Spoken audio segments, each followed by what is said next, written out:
Sup YouTube, it's Snorlax TCG here, and welcome back to our TCG video on my channel. On this channel you get tons and tons of Pokemon TCG content, so be sure to hit that subscribe button. If you're new, we recently passed 100,000 subscribers, so I still want to thank every single person out there that is watching the daily content. And if you like videos like these, let me know by rocking the hell out of the like button. Helps out in many ways. Today we're going to be checking out the results of some city leagues over in Japan. City leagues are very similar to League Cups over here in the West, with about 64 people at most, so a little bit smaller Japanese tournaments, and they're already playing with cards from Prismatic Evolutions. Think about the Regigigas, think about the Budew and all that. So we're going to be taking a look at decks to see what they look like currently with those additions. So these are going to be tournaments that were held from the 7th of December when the set released, all the way up until the 11th of December, as I currently see it on the Limitless TCG website. So I'm very curious to see what the decks will look like, because as we already talked about, Budew will definitely shape the meta. That means that decks will have to alter their current amount of copies in the list, and they are also, if you're heavily reliant on items, you're going to be feeling that, because half of the decks are actually playing Budew, which is causing item lock for 0 energies. On top of all that, we will also have this format with Prismatic Evolutions all the way up until our next set in March, the 29th of March, meaning that this format with Prismatic Evolutions will be pretty interesting. So we're going to be taking a look at some deck lists, and hopefully you guys are excited. Let's take a look at the results from the Chiba City League on the 11th of December. So I'm very curious to see which deck actually won. It was Gardevoir in the end, taking it all down. So let's take a look here at the Gardevoir 60. So this is the Gardevoir list that we're currently seeing, and you might think it's just a regular Guardi list, but the only difference is that, of course, the list actually does come packed with 1 copy of Budew, which is more than enough to slow the opponent down. I think more and more Guardi lists will actually get rid of the rare candy treatment altogether. Not only because people could get turn 1 Budewed. Budew actually is that grass type Pokemon that you can see over there next to Manaphy. For 10 damage, you actually item lock the opponent for 0 energies. Very, very powerful card, and you will see that being played in half of the top tier decks. So brace yourself, an item lock world is coming. So very straightforward Guardi, nothing else to say here. I think the only thing that stands out to me is the ace pack card of choice. Sometimes you see Secret Box, sometimes you see Unfair Stamp. Yeah, there's a different choice you can go. Sometimes you even see Hyper Aroma, but this one has the Unfair Stamp. So classic Guardi, 3 copies of the Darkness Energy and 2 copies of Monkey Dory. So people actually navigate towards playing more copies of the Darkness type energies, as of course, the winning list over at Perf Regionals was actually able to actually do really successful with a high amount of those Monkey Dory and Darkness Energy. So second place is a Dragapult EX, also playing 2 copies of Budew. The thing I see here personally is a very great thing is that you do have the Budew to item lock, but you have the lands to just counteract a little bit of the fact that the opponent will also Budew you with item lock. So you're also playing lands to find those Dragloak. So 4 copies of Dragloak and only 2 copies of Rare Candy. So decks are already adapting a little bit. But yeah, this is a Dragapult with Dust Noir. Okay, moving forward, we have 3rd place for Miraidon. Let's see what this Miraidon list is currently playing. We see no Budew in here, so pretty much, a list we can already play currently, so that's interesting. Let's see. 2 copies of Miraidon, 2 copies of the Iron Hands. There is a Zapdos in there, so nothing too crazy out the woodworks, I would say. So just a straight list, 15 Lightning type energies, not playing Radiant Greninja, having the Secret Box and the Area 0 under depth. So yeah, classic Miraidon still doing okay, even though, like you might think with item lock, that your electric generators will be in danger, but nothing more is true, because you can actually activate those on your, if you go first, you just always want to be going first, I suppose, from here on out. You're actually going to be able to use those. Then we have another Guardi here, pretty similar to the list we saw. So Guardi is still going to be great. So people that love to play Guardi, look at that. That top 8 consists of a ton of Guardi. So there's that. So we're going to be taking a look at some more deck lists right now. We have over in Nara Park, actually super beautiful. I went there in 2023 for the World Championship, so like the Nara Park with the deers and all that. So Snorlax was able to take down the tournament.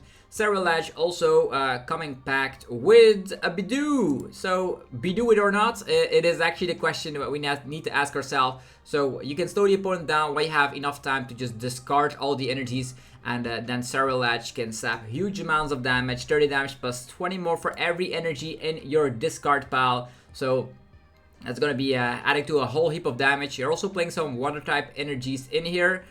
You might think, why do we play water type energies? The cool thing is that sometimes when you slow the opponent down long enough with a Budew, you can get a Radiant Greninja attack off. Doesn't happen that often, but it's very funky indeed. And also a Darkness energy, so you can use Monkey Dory in this 60. And Crispin also is really nice. That's why you can actually use the Crispin on the Greninja, and that's why there's also a couple of energies right here. So interesting list for sure. Okay. Moving forward, second place was for Archeladon Dialga, so very strange decks being played, to be honest. So this is the 60 that got second place in Nara. We see the Relicanth, which you don't see that often in Archeladon, 4/4 line, a Jamming Tower, a Scoop Up Cyclone, a Turo, a Palpat, so a little bit more on the defensive line of play with this 60. There's also a Torton, which can surprisingly get a Dialga out of nowhere, so that's super cool. So yeah. Archeladon Dialga, also not playing Budew, by the way. Then another Miraidon got third place, so yeah, still some of the more interesting stuff we see here is that it's almost the exact same 60 that we saw earlier, so Miraidon is doing still okay. And then another Dragapult with double Budew and Dusknoir, and also a Chatot. What does that Chatot actually do? 30 damage, and during your opponent's next turn, the defending Pokemon can't retreat. The cool thing with that Chatot, it is actually an instant play card to just make sure you can knock out something like a Budew for 30 damage. So, and also a lot of lands. So I don't know if people will be playing a lot of these lands over in the West, because that actually flopped before it. But it's definitely something we need to take a look at. So yeah, I'm always going to be checking out the top 4, otherwise we'll be here forever. So then this Kanagawa, let's check it out. Another Dusknoir, Dragapult list. Yeah, people are definitely playing the lands kind of version with a lot of Budew, so they're actually adapted to the fact that item lock is around in the format. Then a Terapagos, okay, with a very small package of Klawf, only one Klawf, and 2 copies of Budew, and then of course the poison package with Patcheran. So it's pretty much Terapagos Klawf, but with 2 copies of Budew thrown in there. The cool thing is, Budew is actually pretty powerful because you can use the poison strategy with Radiant Hisuian Sneasler, with Binding Mochi even if you want to, so you can slap ridiculous amounts of damage with your Budew while item locking, which I personally feel is really strong. So we'll see what was gonna happen. This reminds me of Seismitoad EX with the Hypnotoxic Laser and Verbank City. Another Gardevoir doing okay, getting that crazy finish as well with a Budew in here. So we do see 2 copies of Klefki. Very interesting. So yeah, Gardevoir is doing really great. Let's see what Regigigas has rocking with. Also playing 1 copy of that Budew. So it looks like everyone and all of their friends are actually just piloting their same deck, but including a copy or 2 of Budew to answer to the item lock, because it's just that strong. You can Iono an item lock, and if the opponent cannot draw out of it, you have time to set yourself up and then win the game afterwards. So interesting. Also a Crispin in here, also pretty reasonable. So you can power yourself up through the means of, like, if you get item lock, you can not use energy switch. You can still rely upon good old Crispin to get yourself going. So Crispin will be seeing more and more play, as it seems with more and more Budews being played. Miyagi, Iron Torrents winning. A classic 60. I think it's very similar to the 60 from the World Championships. I think not a lot has changed, to be honest. And triple loss vacuum is a little bit crazy though. Only 1 copy of Canceling Cologne, so the Mimikyus will probably eat you up if they're able to loop those. But yeah, it was able to win. Then we have a very funky Ante Teal Mask Ogerpon list. Okay, what kind of card is this? Black Belt Training. During this turn, attacks used by your Pokemon do 40 more damage to your opponent's active Pokemon EX. So a damage buff Okay, that could be pretty reasonable. A one-time damage buff to EXs. That means that the anti-V with areas that are under depth and a full bench, and the opponent has a lot of Pokemon on their bench, could do a lot of stuff. So definitely with Lumineon. I think that Black Belt could also be used in other decks, but this is a very funky list that allows you to attack. If you go second, you can definitely get an attack off because you use the E switches to attack with Ante ASAP. So very unique list for sure. Then we have another Regidrago. Also, again, everyone is still playing Budew, Jamming Tower, so not playing Temple of Sinnoh, and Scoop Up Cyclone, and having the Noivern package. So that means Noivern and Penny and Scoop Up Cyclone will mean you can win against big basic decks like Miraidon, for example. Okay, or Ancient Box, or you name it. Then we have a Lost Box. Lost Box does rely on a whole heap of items. But on the other hand, as soon as you get like 4 cards in the Lost Zone, you can easily deal with a Budew. So, yeah. Also coming back with Gravity Mount, so Pikachu EX can actually dish out enough damage to knock out 330 HP Pokemon, which is very cool indeed. Moving forward, we're gonna go to Shiga, where Ancient Box was able to win. Ancient Box, also one of those decks that relies a whole ton on items. But on the other hand, once you set up a Roaring Moon through the means of a Sada, it's not going anywhere. The very fact is that Budew does hit weakness against Roaring Moon, but it's not going to be making that much of a difference. So the Koraidon from last set here in Surging Sparks really helps out this archetype. Then Lugia gains the Regigigas. And the Regigigas is a very interesting card here, allowing you to slap 100 damage. And if your opponent's active Pokemon is a Terra Pokemon, you slap 230 more damage. That means, yeah, you cast a 330. You can easily deal with Charizard, you can easily deal with Dragapult, all that stuff. So you don't have to have that much of a big Cinccino line. Also, cool thing is that the other Minccino here slaps 20 damage for a regular energy, which could technically be relevant in specific matchups. Torton in here, but yeah, Lugia is always surviving until it will rotate. And also coming back with the Flutter Mane technology to beat stuff like an Iron Thorns. Another Ancient Box. Still, this actually is playing Budew and Unfair Stamp. Yeah, you don't see that very often, but they are here. Look at that. Budew in the house. I'm very curious to start playing with Budew myself. Okay, we have a Miraidon list. This Miraidon list is playing the Minior as a tech for stuff like Snorlax Block, for example. So that's pretty interesting. Other than that, also this one, the Cassiopeia, which actually allows you to get 2 cards instantly into the hand, and you can only use it if it's the last card in hand, so that can instantly fetch generators out of nowhere. But I'm not a big fan of that supporter in general. But yeah, Miraidon currently doing well. You also have to note here is that in Japan, they are actually playing best of 1 instead of best of 3, so that's why you might see different results over there. Another Archelodon doing well. There is Lugia. I'll be surprised. Yeah, there's also the Regigigas here, so people can scratch down or actually scratch the entire Cinccino line and add in like Weirder again, Regigigas, so you have answers to everything. Yeah, I think Lugia is not going anywhere. The deck is still solid.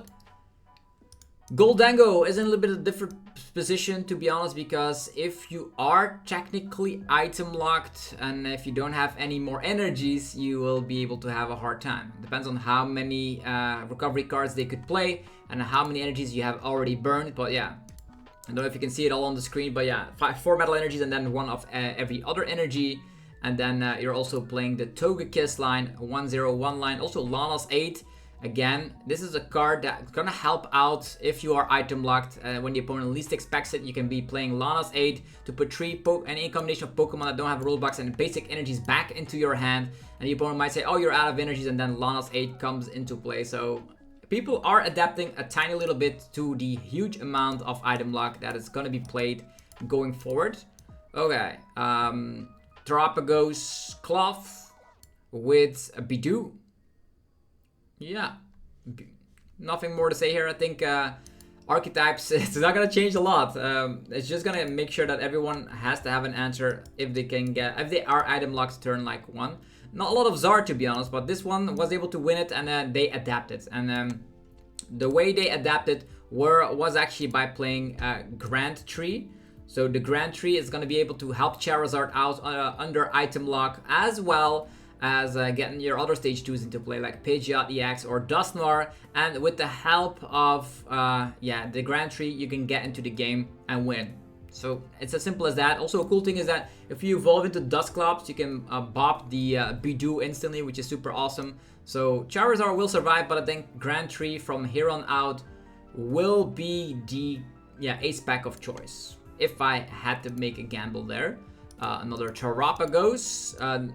Every Terapagos is actually playing Klawf, so that has a great statement behind it, that the deck, the way to play Terapagos right now is to be playing with the Precious Trolley and the Klawf and all that good stuff. So there is that.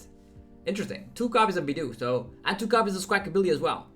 They really want to go for the donk, or just make sure the opponent cannot play the game through the means of playing Budew. So if you go first, you can donk people with Peturant, and definitely because more and more people are playing these low HP Pokemon, the deck actually is gonna be getting way better.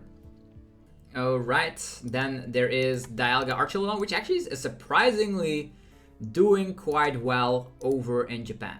So I want to hear your opinion down below. Why is this deck performing that great? I don't understand. There is also Lost Box again. This Lost Box is playing 1 copy of Temple of Sinnoh and is playing the Secret Box as the ace pack card of choice, which you usually would see a prime catcher. But yeah, Budew also in a Lost Box deck. Then we're going to Tokyo number 2, where Ancient Box took it all down. Ancient Box, nothing new or under the horizon here. Same stuff we've seen before. Okay. Then there is a Greninja EX with Grand Tree. So it looks like all the stage 2s out there, except for Gardevoir, are playing Grand Tree to make sure that you can do at least something when you are item locked through the means of Budew. Okay. Splitting a Surfer in here as well. So unique Greninja EX build with Dusknoir in there. Then I think this is Turbo Roaring Moon. Very straightforward, but also playing Binding Mochi. So you can slap more damage with your Roaring Moon. Interesting. Instead of the 220 with Calamity Storm, you can head all the way into 260, which is pretty interesting for sure. Maybe you could also add in a Brute Bonnet and an Ancient Booster Energy Capsule, but that would probably be way too much. Still 4 Pokemon catchers in there. Then a Guardy. Yeah, classic Guardy, TM Evos. Even Fast Lippity and the Brilliant Blender, which you don't see very often in Gardevoir EX. Okay, let's go. Moving forward, in Kyoto, lots of Guardy. I don't even know what's going on here. Like, everyone is getting a ton of results. We've seen this before in Shiba, I suppose. So look at that. There's Dusknoir with Dragapult doing well. Also something we've seen a lot throughout these tournament results is the Dragapult gets a lot into top 4s, as well as Gardevoir. Miraidon too, by the way. Miraidon is also one of those decks that really loves best of 1. That little Dragapult here with Budew and Lance. I don't know. I don't get the hype behind Lance, to be honest. I know you can get all the stuff out, even if you're item locked with a Budew. But will it actually be that great? I probably would be playing TM Evo myself to just get myself into the game. And unless I'm not seeing something that people are actually want to be playing Lance as the supporter of turn, I would rather go for Arven, TM Evo, and TM Evo up my Dreepies all the way up into Dracloaks and then swing next turn. Nagasaki with Dusknoir playing a TM Evo. Love that. 2 copies of Lance. And yeah, that's pretty much like Dragapult has been killing it over in Japan. It's crazy. Lugia with the Regigigas. So Lugia does get that minor upgrade with Regigigas, a basic Pokemon with a whopping 160 HP, and for 4 energies you can swoop Charizard and Dragapult left and right. So a very great card for, of course, Lugia archetype. For the Lugia archetype, Regidrago VSTAR. Yeah, not a lot has changed. Crispin has entered the deck, and they're playing Crispin themselves. That's it. Then we have double Oranguru V and the Klawf Terapagos builds. Also playing a Ditto, playing the Budew, playing Iron Valiant, playing Lucian, playing Zeo. Wow, this is just Binder Drop 101 for this Klawf Terapagos deck. Quite interesting. I don't know if that will work, but yeah, the deck is strong in general, and you have the bench space through the means of the areas there under depth, so you can be playing whatever. Seems like it. But it could also work if you like poison and do some stuff. You can knock out the Budew without... you can always knock out Budew because of Radiant Hisuian Sneasel, so there is that. Then Kanagawa with more Dragapult hype. This one is actually playing Pidgeot with double Budew.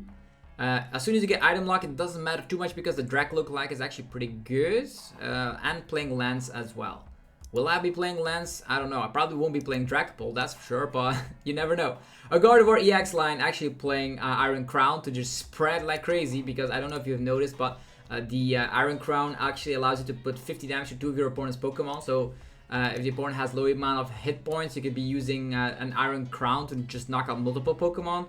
Definitely in combination with Monkey Dory, because all of them are actually playing Budew, which means you can get a 2-price turn, a 2-price KO with a combination Monkey Dory and the Iron Crown attack if Budew is still left upon the opponent's field. Cool. Ancient Box, brilliant blender, Ancient Box, very cool. Seems to be doing really well in this updated format.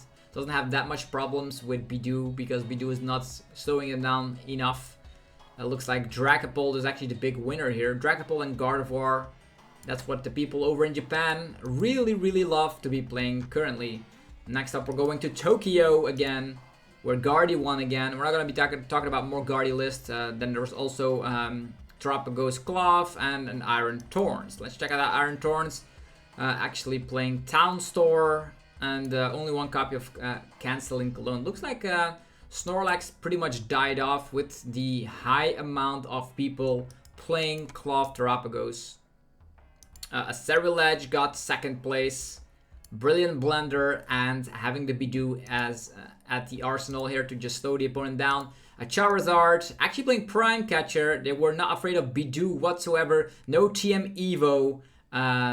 Just going straight forward with Zard. So if everyone is playing Budew, and this 60 was actually able to withstand that, is it actually necessary?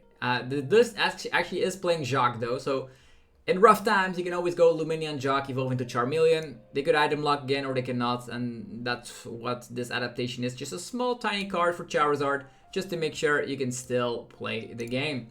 And then a Dialga Metang deck, you don't see that very often, but also is able to power up Regigigas here with the Metal Maker ability of the Metang. And going for Precious Trolley as the ace pack card of choice to go wide and get a lot of Beldums out of the deck quite easily. Okay, a lot of tournaments happened over in Tokyo, by the way. Yeah, I think I just take a look at that. Look at this one. Goldango Togekiss.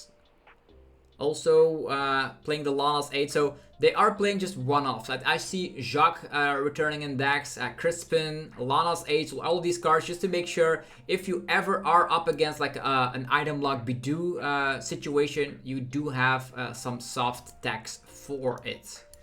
Alright, then there is, oh yeah, Chimpao. Okay, never thought I'd see Chimpao, but again, Regigigas in this 60, also able to get power-ups through the means of the super cold ability of the Baxcalibur, and also is playing the Artabax, or actually called Arctibax. Yeah, that's the one. And they're also playing this because of item lock, but yeah, being item locked in the format, I don't know if Chimpao is actually good for that, because your recovery is through the means of superior energy retrieval and super up, but on the other hand, you can also get out the Greninja EX. If you can get it out in time, that could be pretty cool. But yeah, cool. Ceruledge Palkia with the Budew. Brilliant Blender as well. And another Guardy. So I didn't see a lot of Raging Bolt as of late. Are people yeah, tired of the deck, or what's happening? Okay, lots of Ceruledge.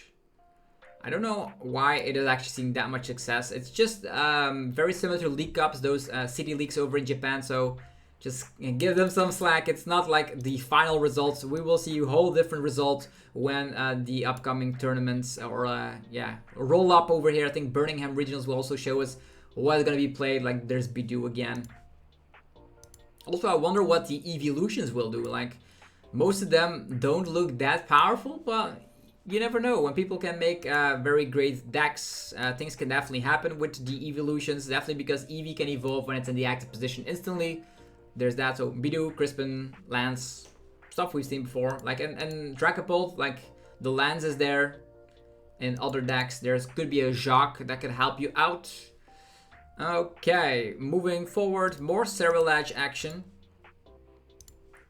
Yeah, there's a ton of Cerulege. This one is playing the Legacy energy. Very cool to have some prize trade-offs. There's Scizor being played in Archeladon, playing a TM Devo. TM Devo and Budew. That could be pretty powerful. I wonder if that's gonna be a crazy combo. Budew and TM Devo. Who knows? It looks powerful on paper. There's another Regigigas, and Regigigas also loves to, of course, and the cool thing is, like, on the first turn, Regigigas is most of the time not doing anything, but now you can have a free attack to item block, which is super powerful. Also playing Magma Basin to counteract the fact that you cannot play Energy Switch. So that means you can, or if you have one energy on your Regigigas, you can then next turn go Magma Basin, attach of turn, and off you go. So that could also work out. And then you also can attack a little bit earlier with something like the Radiant Shard. Yeah, here is an evolution deck. So yeah, love to see it. Don't even know what these cards do. So we have Flareon EX. Search your deck for 2 basic energy cards and attach it to one of your Pokemon, and then 280 as its other damage output. And then there's a Jolteon, 60 damage, and you may discard up to 2 basic energy from your bench Pokemon and then slap 90 damage for each energy you discarded in this way. So 180 with the 60 is 240 for 2 energies, but you need a lot of energies in play. It also comes back with free retreat. So Magma Basin will be the way you can get energies into play on top of Glass Trumpet. So either you can swing for the 280, or you can slap for 240 with the Jolteon EX. You're also a lightning type, meaning you can hit specific Pokemon for weakness. And there's also an Eevee EX. This Pokemon can evolve into any Pokemon EX that evolved from Eevee in play. Yeah, you can put it on your hand to evolve this Pokemon. So, oh yeah, let's go. So, a very cool looking evolution deck. So, that actually got 6th place. So, I wanted to mention it regardless because not a lot of people have been practicing with the evolutions quite yet. Lugia with Regigigas. Only a 1-1 line of Chichino. I guess that I could see that going forward, because Regigigas is packing quite the punch. There is a Charizard Terapagos list. It's a little bit all over the place, definitely with Dusknoir thrown in there as well, with Budew thrown in there as well, but it seems to be working out. A low amount of energies. Yeah, risky to play that, but with Night Stretcher, with Super Rod, you can get the energies back, I suppose. But with Dusknoir, you can also make sure you can, you don't need that many attacks because you can go for a Briar play as well. Funky. Then another Archeladon Dialga. Sure, with the Precious Trolley. A Dragapult again, playing Lance, just to make sure that if you get item locked, it's not an issue. You can go find it with Lumineon and you're good to go. Okay. Moving forward, so we're gonna be going to this one. More Dragapult, Ancient Box, and Terapagos. I want to be seeing some more unique lists, right? There's a Regigigas that won a tournament, Dragapult, Rhydon, all that stuff. It seems like Raging Bolt is actually not doing that well. It's really fallen off out of favor. And yeah, I guess if you get item locked, you go for Trekking Shoes, Earthen Vessel, Pokegear, you name it. So it has been slowed down quite ridiculously. Okay, this Regigigas list is actually playing a Latias to just make sure you can attach to your Regigigas, have free retreat, and promote Budew instantly, so you still have that turn 1 attachment. A bunch of Guardies won. Oh, here is a Raging Bolt that we can take a look at. Raging Bolt with Area 0 under that, believe it or not. Just go here really wide on your board. Having a Briar as well and Lumineon to fetch the Briar. Okay. Will that be enough to put Raging Bolt back on top of the tables? I don't know. There is another Gardevoir. Dragapult with Iron Thorns recently saw some success over in the West, and that's reflecting over in Japan a little bit as well. I think this is a very great way you can be playing the deck because you can TM Evo instantly into your Dracloaks and not have an issue with any Budews that are going to be slowing you down. That was very interesting to see that 3 Guardies in a row won. Is Gardevoir being able to get stopped here? Will people slop Gardevoir? Like, because of the introduction of Budew, Gardevoir can now easily slow down other decks. Gardevoir is a slow deck by itself, but if they can slow down the other decks so you're equally slow, if that makes any sense, you'll be the best deck around, right? Because you have the best options, the best draw engine, etc. This is a very unique Lugia Noctowl build, playing Terapagos, and that's gonna allow you with the Jewel Seeker to be very consistent. There's even Arizu, which allows you to search your deck for 3 evolution Pokemon that don't have a rule box, so that could be Noctowl, double Archeops, and just go. So very unique take on Lugia VSTAR. Okay, so that was the bunch of Guardies winning the tournament. Then we are gonna go to a Frozlass Monkey Dory that won a tournament. Look at that. 3 Frozlass, Monkey Dory, even a Snorlax Block, Mimikyu, Budew. Yeah, and even counter gain to attack with Blood Moon a little bit earlier than people could think about. So very cool to see this one get in first place. An Iron Torrents, a Raging Bolt. Okay, there's another Flareon build that I want to be taking a look at. So Flareon Dusknoir. Okay, you can power up. Why would you need Flareon, right? Flareon, 130, search your deck for 2 basic energies. Oh yeah, the first Flareon attacks and sets up the other Flareon. And then the other Flareon can just simply slap 280. Let's get it going. And with some Dusknoir actions and of course a Briar play, that would be enough to win yourself some games, it seems. So very cool to see evolutions. I wonder how much of an impact they will actually have. Then a Raging Bolt winning in Okayama. Lugia as well, doing well. Gardevoir as well. So it's a little bit of the same stuff we've seen before. Like, the only difference is that specific decks are actually now playing Budew, but that's where it actually stops. So not too much of a big meta shift, you would say. Decks can easily adapt as we see currently. Okay, there's a Dragapult winning. Miraidon, Gardevoir, Regigigas. So Regigigas also still around. Does come back with other options to get energies into play. For example, a Crispin. Okay, then let's take a look. Was it another Guardy? So we have Guardy, Ancient Box, Guardy, Ancient Box. Okay. Lots of Ancient Box Guardies. Like, we can already establish a little bit of a tier list or a tier list prediction. Lugia, Miraidon, Gardevoir. So if we don't see a rotation, the stuff will still be the same. Gardevoir, this is probably Klawf Terapagos. Yeah, Klawf Terapagos is going to be the preferred way that people play Terapagos. So we have Terapagos, Guardy, Dragapult, Miraidon a little bit. Charizard has not performed all that well. Let's be honest. Like, Charizard has lowered down in popularity. That's definitely something we can conclude from this tournament run through of the City Leagues. There's a Gouging Fire, playing also the one prize, a Gouging Fire. Interesting. Ancient Box, Dragapult. An Archetypes sometimes sees a little bit of success. Sometimes, not always. Crazy. So there is another Raging Bolt winning over here. Raging Bolt, Miraidon, Dragapult, Miraidon. Then a Miraidon winning in Fukuoka. Miraidon, Klawf Terapagos with Noctowl, just Terapagos Dusknoir. The variant we already know happening here. So if you can item lock, you don't have to be afraid anymore of like bench wipes of course, something like Dusknoirs, because you can Budew them and slow them down. Klawf Terapagos winning here, then Miraidon, Ancient Box, and Archetypes.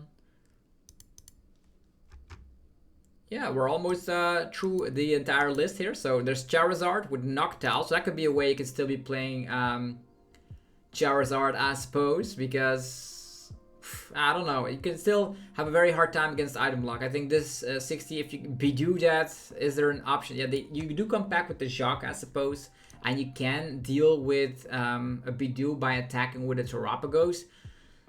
But it's going to be pretty tricky as this 60, you actually can just slam with the Fan Rotom. That's also something you could do. 3 stadiums in here, so at least you can do something, right? Miraidon, Ancient Box, and Archetypes. Okay. Then, Oita. with Dragapult Charizard, so why not combine everything and then go for a TM Evo strategy? I think that's something I like here. That's also a way you can make Charizard work as TM Evo. TM Evo also really direct this response to a Budew. Cool stuff for sure. Okay, then let's see what else people come back with. Gardevoir. Yeah, this is actually interesting. Dusknoir with Banette. Banette also gains the power now to always successfully item lock for the rest of the game. And also comes back with this new Ace Pack card. Put 5 in any combination of Pokemon and basic energies from your discard pile into your hand. So very crazy recovery for sure. That could really help out to just get your Dusknoirs going. Because the thing you want to do is item lock, bench wipe, Dusknoir. That's the stuff you want to do. And because you have time, by trapping them with something like a Counter Catcher or a boss, you can item lock them. Have the Gravity Gemstone so they cannot retreat, and then slowly evolve your Dusknoir so you don't need that much emphasis on rare candy. So very cool stuff indeed. So I think that's pretty much it. We're going to be taking a look at 3 more events before we're going to be ending this video. So we already have a little bit of an understanding. We have Dusknoir, Miraidon, Dusknoir, Dragapult by the way, Miraidon, Gardevoir, and another Dragapult. Nothing crazy here. We have Miraidon being 2 placements in that top 4 and 2 Guardies. And then there is Klawf, Terapagos, 2 of them in the top 4 and then 2 Dragapults. So what can we actually conclude from the run through of all these tournaments? Okay, my conclusion is Budew can be in half of the decks. You never know which one's going to be playing Budew, so you do need a soft answer, as we saw with introducing stuff like Lance into your list, Jacques into your list. You could also make sure you have something like Grand Tree if you're playing a stage 2. You can have TM Evos. As long as you're having a little bit of outs to that, you're not going to have an issue with Budews whatsoever. On the other hand, you can be playing Budew yourself to slow the opponents down. Think about a Regigigas, for example, or anything that is very heavily reliant on items. You can slow those down with your own Budew. We see that stuff like Dragapult has been performing crazy. Stuff like Gardevoir has been performing really well. I saw a lot of Oranguru-based Klawf Terapagoses. We also saw a little bit of Miraidon. And yeah, I think decks, we're going to be taking a look at some decks currently. So decks that have fallen out the wayside. I think Charizard dropped off quite a bit. Raging Bolt dropped off quite a bit as well. Lugia is still around and also gains that new Regigigas, which is awesome. And then there is Snorlax Block also dropping off to the fact that Terapagos also gains that much with the Klawf and all that. Didn't see that much of Palkia, didn't see that much of Lost Box, also didn't see that much of Goldango either. Ancient Box also performed quite okay, so you're gonna see almost the entire same meta, but I think Charizard, actually every stage 2 deck will have to adapt, and that's pretty much it. Also, I'm very disappointed that I didn't see that many EEVEELUTIONs, because like I did see a little bit of Jolteon and Flareon EX, but yeah.